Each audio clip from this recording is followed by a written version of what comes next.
கண்டவள் கண்டிட கெஞ்சது நெஞ்சது கொஞ்சம் நில்லம்மா.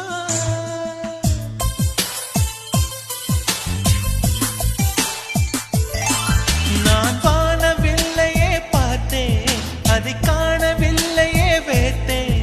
ஒரு கோடி மின்னலை பார்வை ஜன்னலா வீச சொல்லியா கேட்டேன். இனி நில